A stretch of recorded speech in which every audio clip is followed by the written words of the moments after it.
da liderança.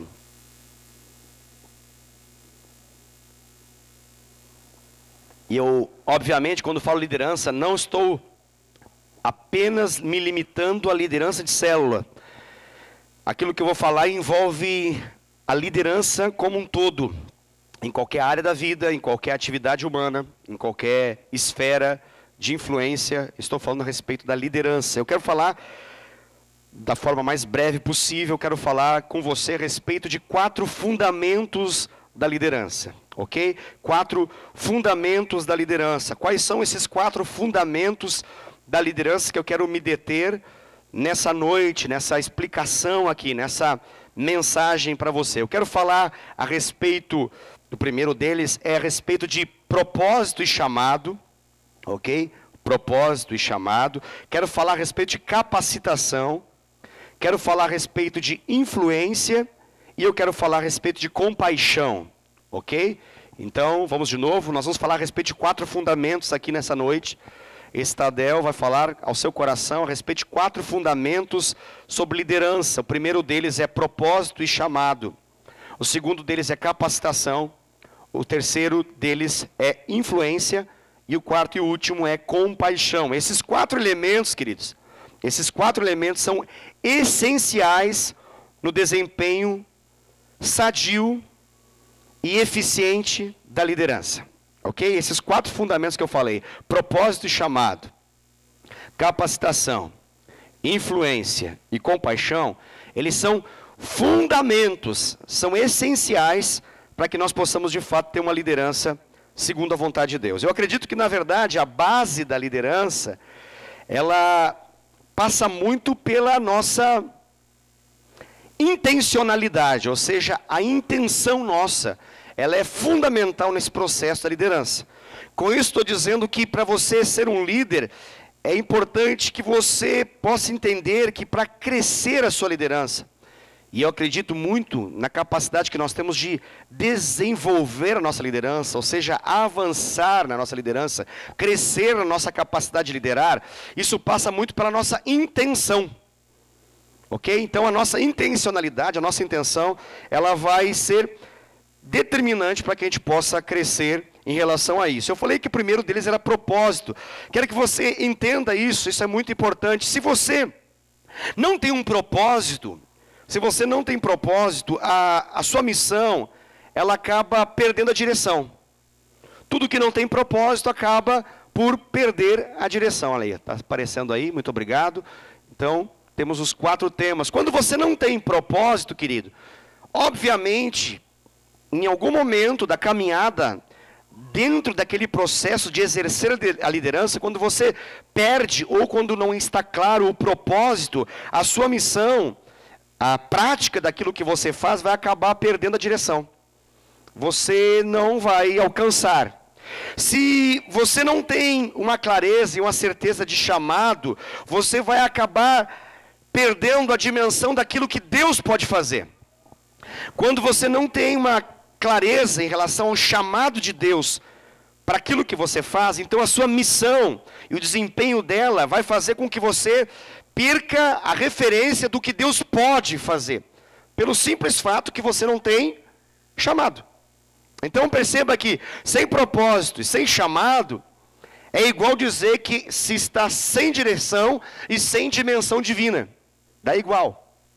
Se você não tem, eu falei que a segunda era capacitação, se você não tem a capacitação do Senhor, se não tem a capacitação do poder do alto sobre a sua vida, a sua missão, ela acaba se tornando superficial. O desempenho daquilo que você faz se torna algo que não tem um legado, que não gera resultados permanentes, é algo limitado. É algo efêmero, ou seja, é algo que tem vida curta. Algo que talvez dure um dia ou poucos dias. Não tem a capacidade de mudar realidades. Não tem a capacidade de transformar situações. Por uma única razão, porque não se tem a capacitação divina para desempenhar essa liderança. Então, uma das coisas fundamentais da liderança é que a liderança tenha, eu estou falando de liderança cristã, ok? Que ela tenha a capacidade do poder do alto, a capacitação divina para fazer o que faz. Isso vai fazer com que não seja superficial e passageiro. E vai tornar a missão algo profundo e duradouro. Amém? Está comigo? Glória a Deus. Outro detalhe que eu falei aí, o terceiro fundamento da liderança, é que a liderança ela precisa ter influência. Se você não tem influência, a sua missão, ela não vai alcançar os limites daquilo que Deus quer que alcance. Se você não tem e não cresce na sua capacidade de se tornar influente, relevante, isso vai diretamente tocar no alcance daquilo que Deus pode fazer da sua vida. Então, estamos falando que Deus pode usar a vida do Alex para tocar a América Latina, mas se ele não cresce em influência, ele pode tocar simplesmente uma pessoa ou duas. Entende? Então, ele precisa compreender que ao crescer a influência, isso é um aspecto da liderança, isso faz com que ele possa alcançar aquilo que Deus quer que ele alcance, aquilo que Deus o chamou, por isso que chamado vem antes, o chamou para alcançar. A influência dele está condicionada a isso, mas ele precisa reconhecer essa realidade. Quando a gente fala de evangelho, quando a gente fala de palavra do Senhor, a gente sabe que o alcance que Deus quer através da nossa vida é alcançar a todo ser humano. Porque a Bíblia fala que Deus deseja que todos sejam salvos. Então Deus olha para uma cidade como essa, chamada Indaiatuba, e o coração de Deus deseja que o nosso alcance todas as pessoas da cidade de Indaiatuba. Agora, se eu não crescer na minha liderança, se eu não desenvolver a minha liderança nesse aspecto dela, que é um fundamento de liderança chamado influência, eu talvez não tenha nem a noção daquilo que Deus me chamou a manifestar em termos de reino de Deus para toda uma cidade. E eu vou me restringir a buscar as manifestações do reino de Deus, talvez para o meu umbigo. Talvez para que eu tenha um coração um pouco mais saudável. Talvez para que eu tenha um sono mais tranquilo. Talvez para que eu tenha um bolso mais cheio. Talvez para que eu possa sorrir mais. Quando na verdade Deus me chamou para influenciar toda uma cidade. Está comigo ainda? Amém?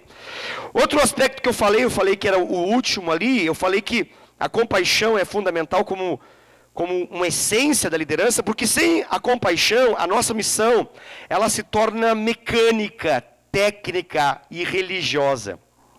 E religiosidade não é um pecado de exclusividade de alguma religião. A gente acha que religiosidade é gente que veio dar, ou gente que veio de, ou é gente que veio daquilo lá.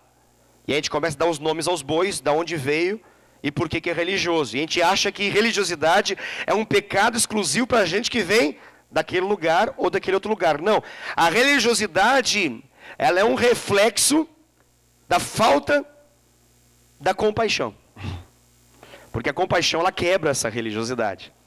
A religiosidade, ela nos coloca num ritmo de fazer porque já há um hábito em fazer. A religiosidade nos coloca num ciclo vicioso e viciante de algo apenas mecânico, técnico. Nós nos tornamos técnicos naquilo que fazemos e não temos mais amor. Compaixão é igual a amor, ok? Então, dito isso, nós vamos tentar esmiuçar um pouquinho a respeito dessa realidade, falando a respeito de propósito e chamado. E quando a gente fala de propósito, o propósito é algo que ele transforma um pretenso líder em um líder de verdade. O propósito é o que faz com que uma pessoa que almeja liderar se torne alguém que de fato lidera. É o propósito que muda o status de alguém que é um suposto líder para alguém que de fato é um líder. Então, a clareza de propósito é determinante em relação a isso. Porque a partir do momento que você encontra um propósito para você viver, para você fazer a vida acontecer, automaticamente, isso já vai te colocar numa dimensão de liderança. Deixa eu repetir essa frase que é importante.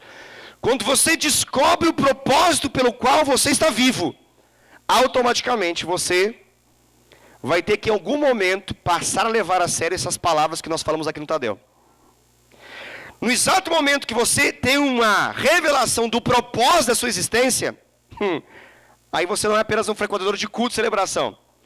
Você vai querer descobrir como que você pode viver a liderança que Deus te chamou a viver. Independente da área. Não estou me restringindo apenas à questão da célula, ok? Por quê? Porque o propósito tem muito a ver com discernir quem você é e o que você faz. Quando você tem clareza de propósito, a sua vida muda drasticamente a realidade dela. Muitas pessoas não têm propósito e elas sobrevivem. Quem tem propósito tem vida. E diante de Jesus tem vida e vida em abundância.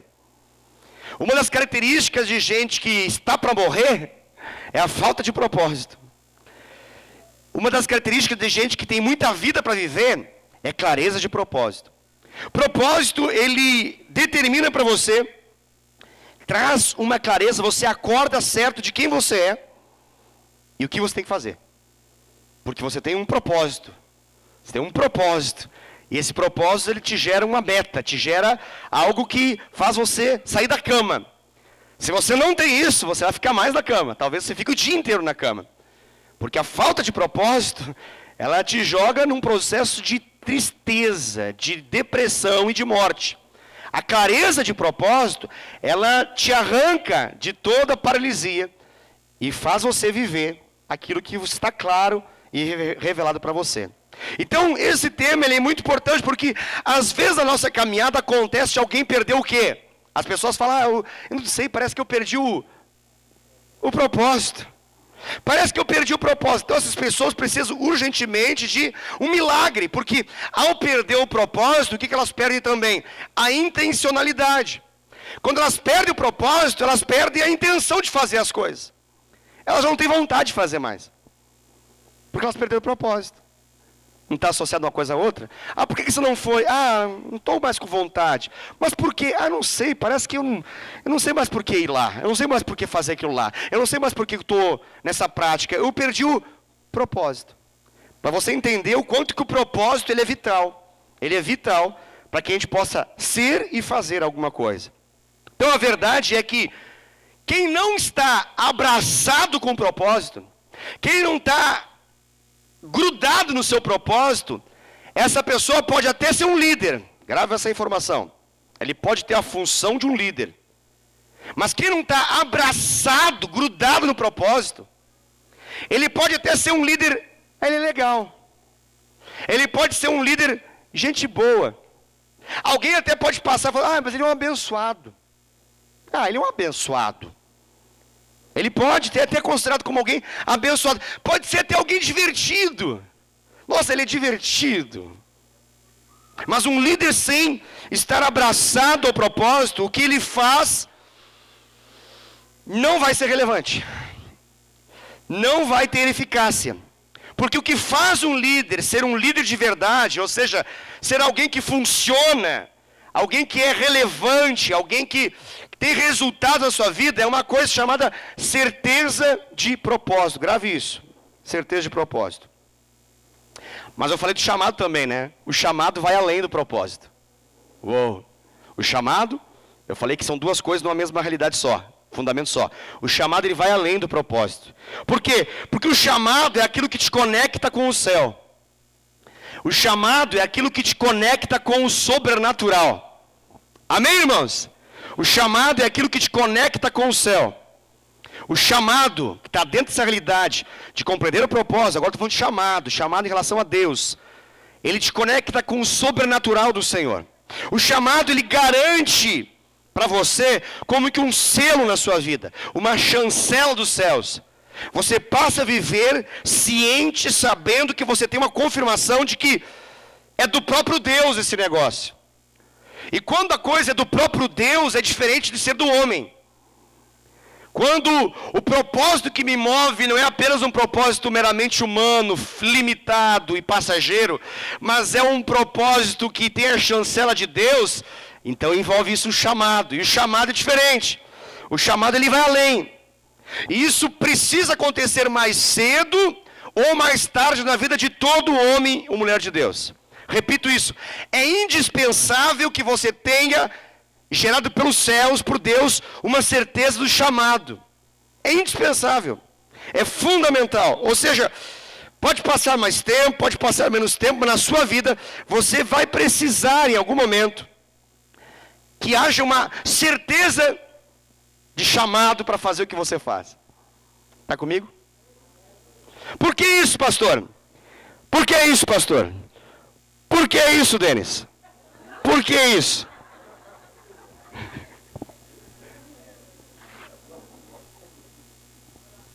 Alô?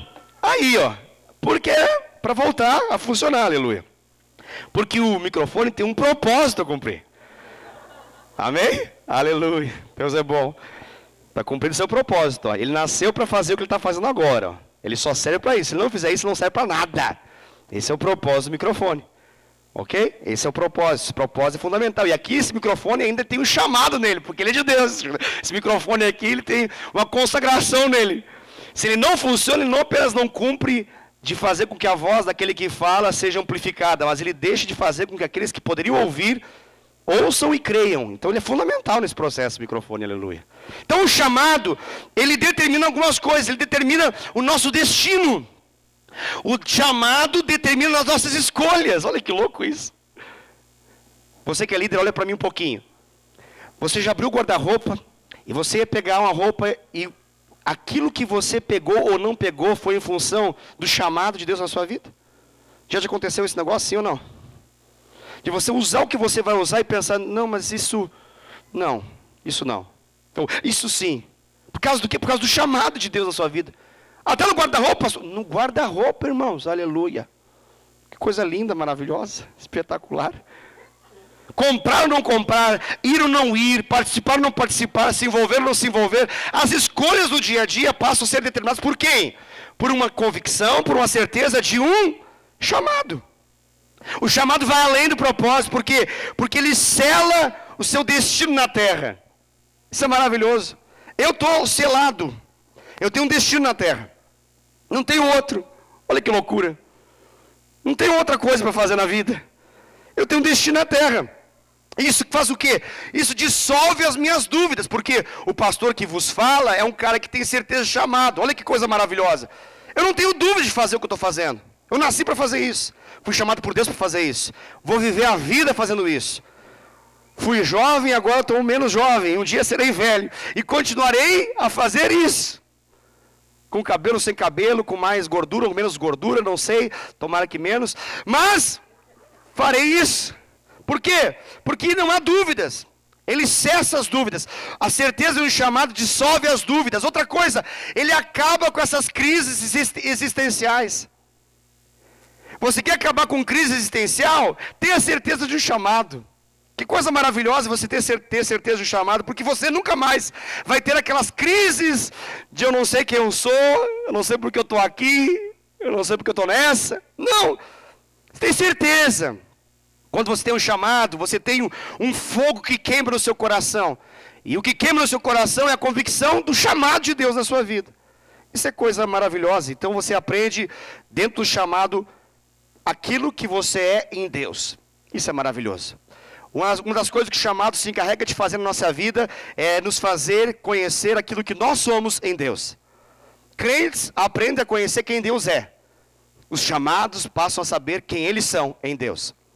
Chamado é quando você sabe a direção, e em função de saber a direção, você tem, e agora vou entrar na capacitação, a capacidade de seguir mesmo que batalhas aconteçam. Vou chamar isso de perseverança, você consegue perseverar. Quem tem chamado está habilitado a perseverar, quem não tem desiste. Porque não tem no que se escorar. Você olha e pensa, não sei se tem chamado. Ih, complicou. Você está diante de uma tribulação, mas eu fui chamado por aquele que falou comigo. Ele me deu tal sonho, tal visão. Ele falou comigo através de uma palavra, de uma pregação. Então é diferente o negócio. Então eu passo pela prova dando glória a Deus que nem o irmão Lázaro. Posso fazer até canção no meio disso. Por quê? Porque eu tenho um chamado. Posso fazer que nem o 4x1 e cantar. Eu tenho um chamado. Não sei como vai ser a expressão disso. Mas eu tenho um chamado e isso me faz passar por situações das mais diversas, na certeza de que Ele me chamou, e Ele então tem a capacitação para a minha vida. A capacitação, ela está, grave isso, o tempo é curtíssimo, mas a explicação é muito importante. A capacitação, ela está essencialmente ligada a uma lei, e é uma lei de Deus, é uma lei do Senhor para a nossa vida, a lei Eu vou chamar ela de a lei do esvaziamento. Grave isso, ó. A capacitação, ela está ligada a uma lei chamada lei do esvaziamento. É a teologia da encarnação. Que teologia é essa? Eu vou chamar ela a teologia da manjedoura. Como é que funciona isso, pastor? É Filipenses capítulo 2, de 5 a 9. Jesus, subsistindo na forma de Deus, não julgou com usurpação ser igual a Deus, antes a si mesmo se esvaziou e assumiu a forma humana. E na forma humana foi provado, tentado em todas as coisas, e nenhuma delas ele pecou. E nessa forma humana, ele aceitou esse desafio, e ele foi fiel e foi obediente até a morte de cruz. Aí encerra esse processo. Aí começa o outro. Depois desse esvaziamento, o que acontece? Então o Pai, Deus, o exaltou sobremaneira. Aonde começou o processo? Filipenses 2:5. No autoesvaziamento. A capacitação, e isso é uma coisa difícil para crentes entenderem, crentes triunfalistas, crentes que só ouvem mensagem de autoajuda, crentes que só querem uma mensagem para poder ficar alegrinho, eles nunca entenderão isso. Mas a capacitação do alto, ela é manifestada por um esvaziamento. Não há como ser cheio sem primeiro ser vazio. Não há como ser capacitado sem primeiro saber o quão incapacitado você está.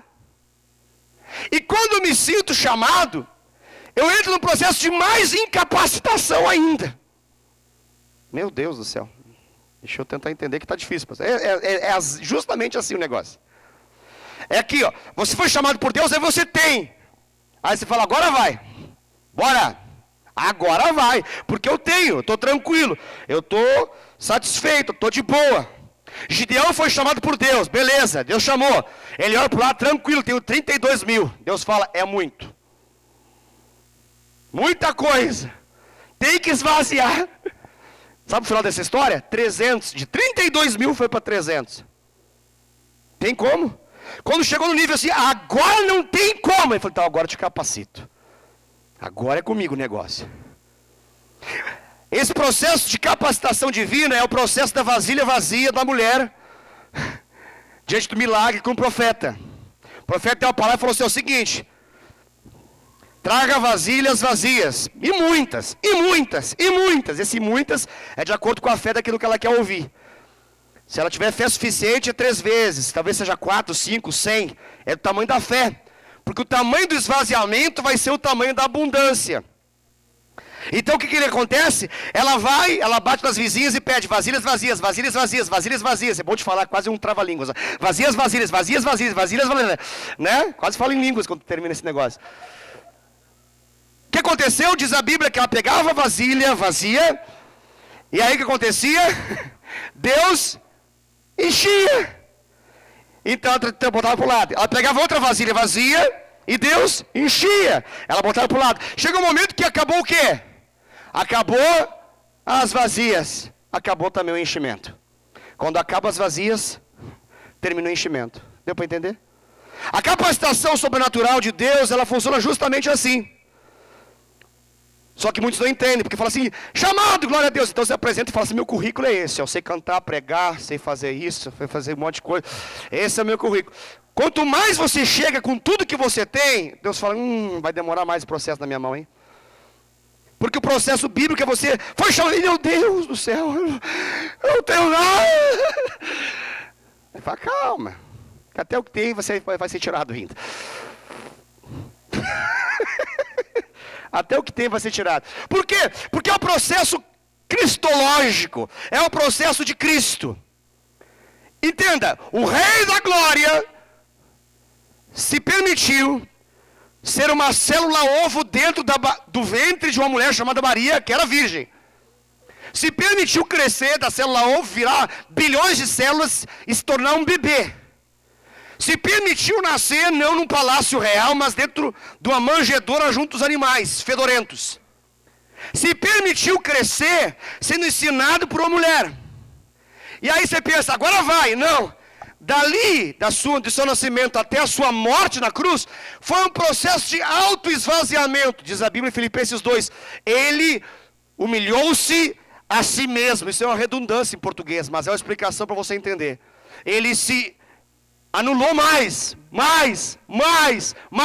até que se colocou embaixo de toda a nossa realidade. Meu Deus, ele fez isso? Sim. Porque ele não assumiu apenas a minha, ele assumiu a do Davi, já se colocou abaixo de mim. Assumiu da Ana Luísa, se tornou mais abaixo de mim. Assumiu o da Elaine, mais abaixo. Ele se colocou abaixo.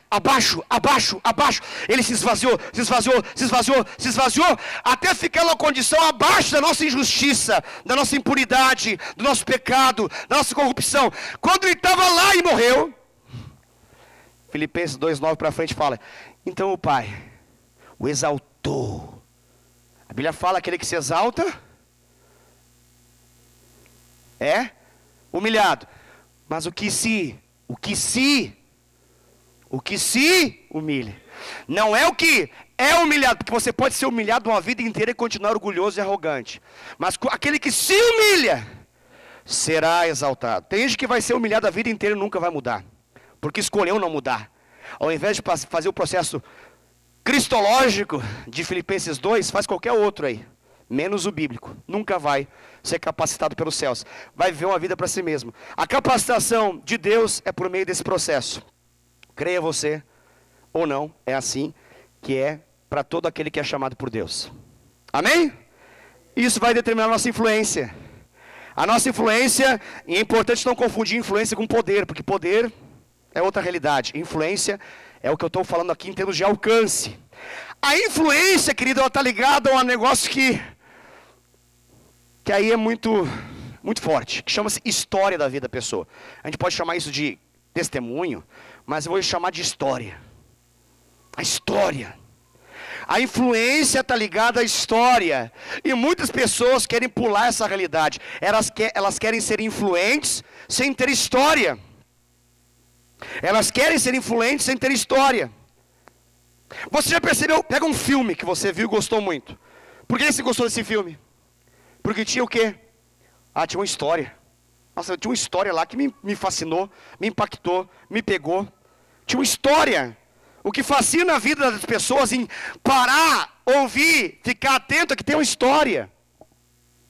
Quando você está diante de um filme que não tem história, você fala: qual era o nome do filme mesmo? Nem lembro mais. Porque não tinha história. O enredo não era bom. Não tinha história suficiente. Uma história precisa ter o quê? Significado.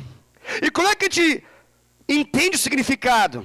Pela capacidade que as pessoas têm de viver crises, tensões, dilemas, problemas e um monte de realidades e conseguir, pela graça de Deus, pelo poder de Deus, superar essas realidades.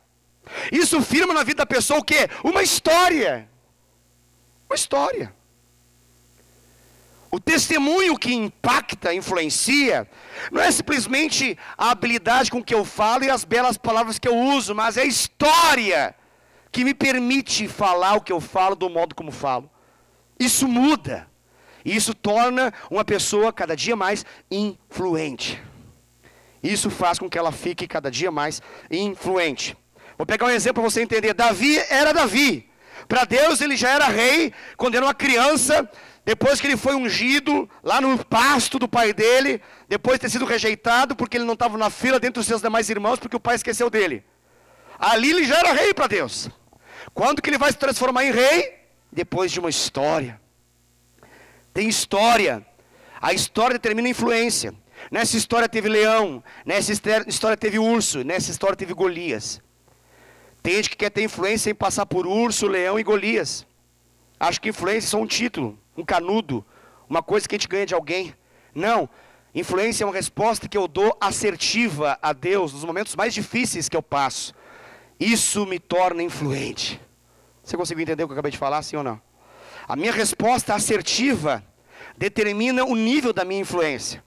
E aí todos nós estamos na mesma. Talvez você pense: mas eu nunca fui drogado, prostituta, ladrão. Eu nunca fui nessas coisas, poder ter um testemunho fantástico. Não precisa. O que determina a sua influência é a resposta que você dá aos desafios que você vive. Tem gente que está sendo desafiada todo dia e está dando resposta errada. E fica se comparando com gente que vem de um extremo e acha, ele tem testemunho ou não. Não tem testemunho porque você não dá a resposta certa para aquilo que Deus chamou a dar. Independente do que é. Se tem uma conta para pagar, você não paga, você deu a resposta errada. Se comprometeu com a palavra e não honrou, acabou de dar uma resposta errada. O que você está dando um tiro no pé? Você está dando um tiro no pé da sua influência. As pessoas vão sair debaixo da sua influência. Gradativamente elas vão se afastando. Pode não dizer para você. Normalmente não dizem. A maioria não diz. Elas não falam assim, ó, eu não te quero mais porque você não é uma influência da minha vida. Elas não falam, elas têm medo de perder a amizade. Mas elas vão dando um passo para trás. Um Davi, ele vai crescendo e as pessoas vão dando um passo para frente. E falam, esse é meu rei. Eu quero estar debaixo dele. Eu quero a liderança desse cara. Porque ele é um líder. Ele me cativa. José se transformou no governador do Egito, certo? Quando é que começou o processo dele? Lá atrás, 17 anos de vida. Quando ele foi jogado pelos seus irmãos na cova. Quando ele saiu da cova para os midianitas passar e levar ele como escravo. Quando ele foi lá para Faraó, ou melhor, para o Potifar. Quando a mulher do Potifar deu em cima dele, ele ainda assim, olha que coisa linda, ainda assim, grave isso que eu vou falar agora, ainda assim ele não pecou contra o seu Senhor. Talvez, se ele fosse século 21 brasileiro, ele pensaria assim, por que ele está gostando isso comigo? Aonde foi que eu errei? Tem que aumentar as campanhas, tem que fazer mais jejum, mais oração, mais alguma coisa. Eu tenho que fazer alguma coisa errada na minha vida. Quanto mais eu oro, mais assombração me parece. Quanto mais viro crente, mais coisa ruim me acontece. Deixa eu falar agora para você. Não rejeite as injustiças que acontecem na sua vida. É processo de Deus para poder gerar influência. Tem muita coisa injusta acontecendo na sua vida. Que é bem injusta. Que só está esperando a sua maneira de lidar com essa injustiça. Se você vai pegar do seu jeito, vai transformar tudo numa espada. E vai arrebentar e vai arrancar toda a cabeça de muitos. Ou se você vai acreditar e confiar em um Deus que trabalha por você. Você consegue entender o que eu acabei de falar? Isso vai determinar a sua influência. Os céus cooperará com você para que a sua influência aumente em função desses dias maus que você vive. E desses dias de injustiças que parece que ninguém está vendo. Mas tem um que está vendo. E esse um é aquele que vê todas as coisas. E é aquele que está trabalhando em você para você ser semelhante de Cristo Jesus. Mais baixo, mais baixo, mais baixo. Quando você fica bem esvaziado, ele fala, chá comigo. Que agora você vai ver o que eu posso fazer através da sua vida na terra. Está conseguindo entender? Para acabar, compaixão. Compaixão é o território dos milagres. Compaixão é o aspecto da liderança onde a manifestação do milagre acontece. Você pode ter tudo isso que eu acabei de falar. Mas é a compaixão, é a faceta que faz com que você olhe e perceba segundo Deus a realidade. Sem compaixão você é um religioso. Sem compaixão você só é uma pessoa técnica. A compaixão, ela te conduz na pegada da presença de Deus. A compaixão, ela é como algo que canaliza a presença de Deus naquilo que você faz. Isso se chama compaixão. Quando nós estabelecemos esses fundamentos, queridos, intencionalmente na nossa vida, o ministério que Deus tem para a nossa vida, e a liderança que Deus tem para a nossa vida, ela vai se encarregar de ser algo extremamente relevante, extremamente poderoso na vida de muita gente. Se você deseja isso para a sua vida, responda isso para o Senhor nesse momento. Amém? Fique de pé, nós vamos encerrar.